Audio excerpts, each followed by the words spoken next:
ಪ್ರಜಾ ಸೋಷಲಿಸ್ಟ್ ಪಕ್ಷದ ಸದಸ್ಯರಾಗಿದ್ದುಕೊಂಡೇ ತಾವು ಇಂದಿರಾ ಗಾಂಧಿಯವರಿಗೆ ಹೆಚ್ಚು ನಿಕಟವಾಗಿದ್ದರು. ಜೊತೆಗೆ ಇಂದಿರಾ ಗಾಂಧಿಯವರು ಸಮಾಜವಾದಿ ಪಕ್ಷದ ಎಲ್ಲ ನಾಯಕರನ್ನು ಕಾಂಗ್ರೆಸ್ ಪಕ್ಷಕ್ಕೆ ಆಹ್ವಾನ ಮಾಡಿದರು. ತಾವು ಆ ಆಹ್ವಾನವನ್ನು ಗುಜರಾತ್ನಲ್ಲಿ ನಡೆದ ಸಮಾವೇಶದಲ್ಲಿ ಮಂಡಿಸಿದ್ರು, ಇಂದಿರಾ ಗಾಂಧಿಯವರು ನೀಡಿದಂಥ ಆಹ್ವಾನವನ್ನು. ತದನಂತರದ ದಿನಗಳಲ್ಲಿ ಕಾಂಗ್ರೆಸ್ ವಿಭಜನೆ ಆಗಿತ್ತು. ಇದೆಲ್ಲವೂ ಆದ ನಂತರದಲ್ಲಿ ಸಮಾಜವಾದಿ ಪಕ್ಷದ ನಾಯಕರು ಕಾಂಗ್ರೆಸ್ ಪಕ್ಷ ಸೇರೋದಕ್ಕೆ ಸಿದ್ಧವಾದಂತಹ ಭೂಮಿಕೆ ಏನು, ಅದು ಯಾವ ರೀತಿ ಆಯಿತು? ಆ ಪ್ರಕ್ರಿಯೆ ಪ್ರಾರಂಭವಾದದ್ದೇ ನಮ್ಮ ಈ 69, 70, 71 ಇಸ್ವಿನಲ್ಲಿ. ಯಾವಾಗ ಇಂದಿರಾ ಗಾಂಧಿಯವರು ಈ ಪ್ರಗತಿದಾಯಕವಾದಂಥ ಕಾರ್ಯಕ್ರಮಗಳನ್ನು ಒಂದೊಂದಾಗಿ ಅವರು ಆಚರಣೆ ಮಾಡಲಿಕ್ಕೆ ಪ್ರಾರಂಭ ಮಾಡಿದ್ರು, ಆಗಿನಿಂದಲೇ ಕಾಂಗ್ರೆಸ್ ಪಕ್ಷ ತನ್ನ ನೆಲೆಯನ್ನು ಮತ್ತೆ ಕಾಯ್ದುಕೊಳ್ಳೋದಕ್ಕೆ ಪ್ರಾರಂಭ ಆಗ್ತದೆ. ಬಹಳ ಸೂಕ್ಷ್ಮವಾಗಿ ಶ್ರೀಮತಿ ಇಂದಿರಾ ಗಾಂಧಿಯವರು ಇದನ್ನು ಗಮನಿಸ್ತಾರೆ ಮತ್ತು ಗಮನಿಸಿ ಆಗುತ್ತಾ ಇರ್ತಕ್ಕಂಥ ಬದಲಾವಣೆಗಳಿಗೆ ತಾವೇ ಮಾರ್ಗಸೂಚಿ ಅಂತಕ್ಕಂಥ ಒಂದು ವಾತಾವರಣವನ್ನು ಸೃಷ್ಟಿ ಮಾಡ್ತಾರೆ ತಮ್ಮ ನೂರಾರು ಸಹೋದ್ಯೋಗಿಗಳ ಜೊತೆಯಲ್ಲಿ.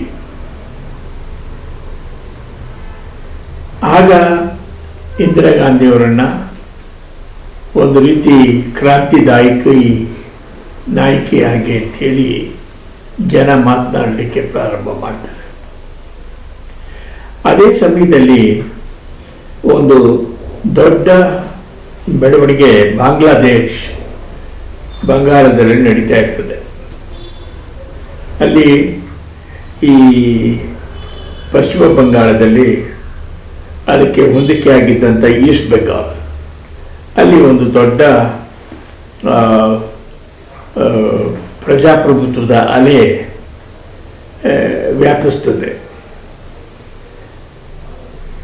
ಅಲ್ಲಿ ಮುಜಿಬುರ್ ರೆಹಮಾನ್ ಹಾಗೆ ಅಂಥೇಳಿ ಒಬ್ಬ ರಾಷ್ಟ್ರೀಯ ನಾಯಕರು ಮೇಲೆದ್ದು ಬಾಂಗ್ಲಾದೇಶವನ್ನು ಆ ಕಾಲಘಟ್ಟದಲ್ಲಿ ಆಳ್ತಾ ಇದ್ದಂಥ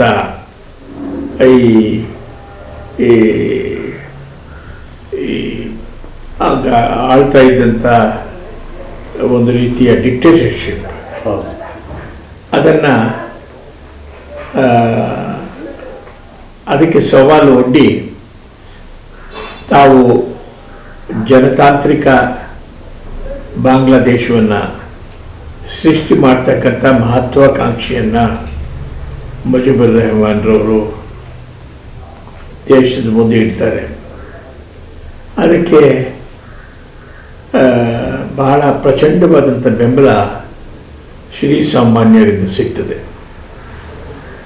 ಮತ್ತು ಅವರು ಆ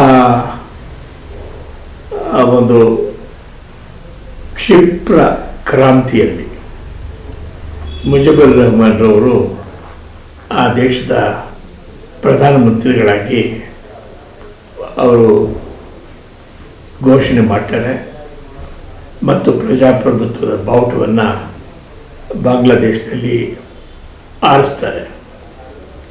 ಆಗ ಪಾಕಿಸ್ತಾನದ ಎಸ್ಟಾಬ್ಲಿಷ್ಡ್ ಡಿಕ್ಟೇಟರ್ಶಿಪ್ ಅವ್ರಿಗೂ ಮುಜಿಬುರ್ ರೆಹಮಾನ್ ಅವ್ರಿಗೂ ಒಂದು ದೊಡ್ಡ ಹೋರಾಟ ನಡೀತದೆ.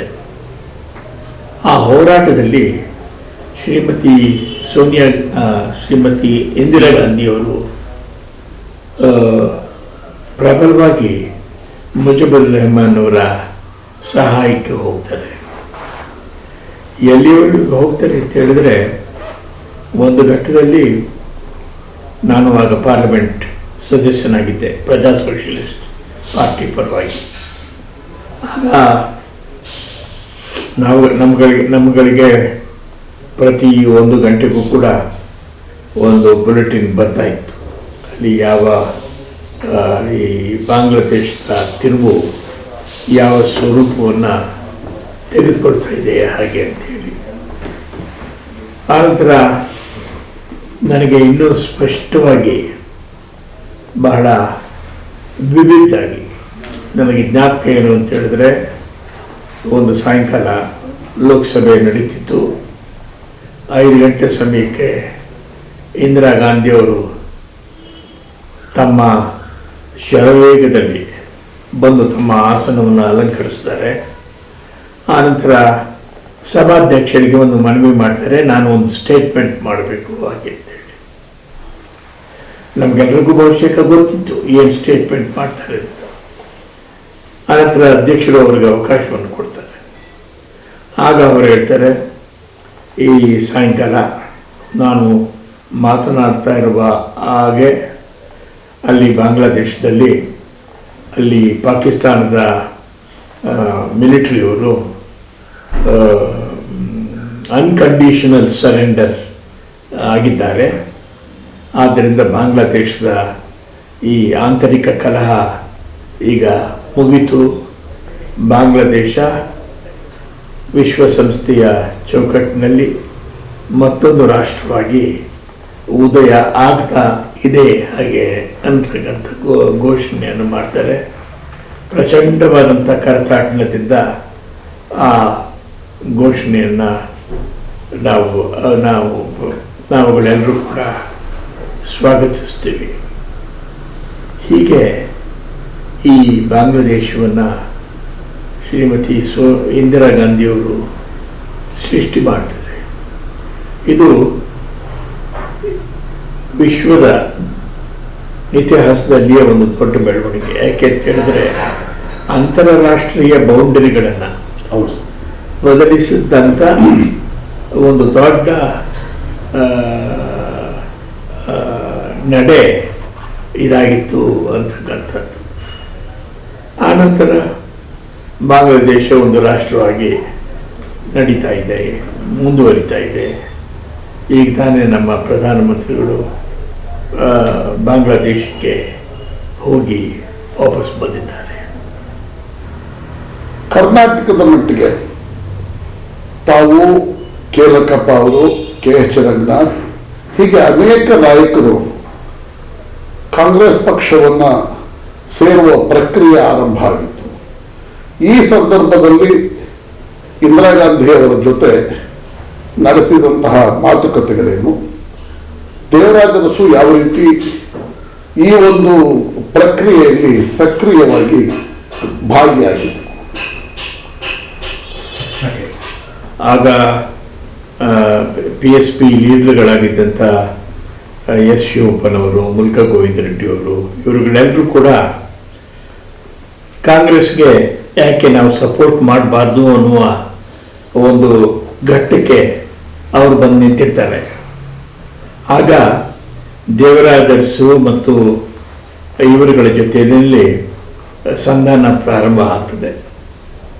ಆಗ ಶಿವಪ್ಪನವರು ಒಂದು ಕಂಡೀಷನ್ ಆಗ್ತದೆ ದೇವರಾಜ ಅರಸರವ್ರಿಗೆ. ಅದೇನು ಅಂತ ಹೇಳಿದ್ರೆ, SM ಕೃಷ್ಣ, KLಕ್ಕಪ್ಪ ಇವರಿಬ್ಬರಿಗೂ ಸೀಟ್ ಕೊಡಬಾರ್ದು. ಆಗ ನಾವುಗಳೆಲ್ಲ ಒಟ್ಟಿಗೆ ಸೇರಿ ಈ ಪಕ್ಷವನ್ನು ಇನ್ನೂ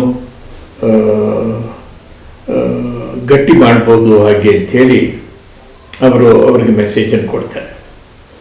ಇದು ನನ್ನ ಗಮನಕ್ಕೆ ಬಂದಾಗ ನಾನು ಅರಸು ಅವರಿಗೆ ಹೇಳಿದೆ, ದೇವರಾಜ ಅರಸು ಅವರಿಗೆ, ಯಾರನ್ನ ನಮ್ಮ ಲೀಡರ್ ಅಂತ ನಾವು ಒಪ್ಕೊಂಡಿದ್ದೋ ಅವ್ರಿಗೆ ಹೇಳಿದೆ, ಇದು ಒಂದು ಸಮಯ ಆವತ್ತಿನ ಕರ್ನಾಟಕದ ಪರಿಸ್ಥಿತಿ ಹೆಂಗಿತ್ತು ಅಂತ ಹೇಳಿದ್ರೆ, ಇನ್ನೂ ನಿಜಲಿಂಗಪ್ಪನವರು, ವೀರೇಂದ್ರ ಪಾಟೀಲ್, ರಾಮಕೃಷ್ಣ ಹೆಗಡೆ, ಶಂಕರಗೌಡ ಇವರುಗಳೆಲ್ಲ ಬಹಳ ಪ್ರಭಾವಶಾಲಿ ಮುಖಂಡರುಗಳಾಗಿದ್ದರು. ಹೌದು. ಆದ್ದರಿಂದ ಅವರನ್ನು ಎದುರಿಸಬೇಕಾಗಿದ್ದರೆ ನಮಗೆ ಇವರೆಲ್ಲರ ಸಹಕಾರ ಬೇಕಾಗಿತ್ತು. ಆ ಸಹಕಾರ ಬೇಕಾಗಿದೆ ಅನ್ನುವ ದೃಷ್ಟಿಯಿಂದ ನಾವು ಈ ನಮ್ಮಿಬ್ಬರಿಗೂ ಸೀಟ್ ತಪ್ಪಿಸಿದ್ರೂ ಪರವಾಗಿಲ್ಲ, ಆದರೆ ಈ ಸಂಧಾನ ಮುರಿದು ಬೀಳಬಾರ್ದು, ಹಾಗೆ ನೋಡ್ಕೊಳ್ಳಿ ಅಂತೇಳಿ ನಾವು ದೇವರಾಜರ್ಸರಿಗೆ ಹೇಳಿದಾಗ ದೇವರಾಜರ್ಸ್ ಅವರ ಒಂದು ನಿಲುವು ಏನಾಗಿತ್ತು ಅಂತ ಹೇಳಿದ್ರೆ, under no circumstances I am willing to give you up. I will stick to my stand. If they want to come, they will have to come in spite of both of you. ಅನ್ನೋ ಒಂದು ದೃಢ ನಿರ್ಧಾರಕ್ಕೆ ಬಂದರು. ಆನಂತರ ಅದು ಮುರಿದು ಬಿದ್ದೋಯ್ತು.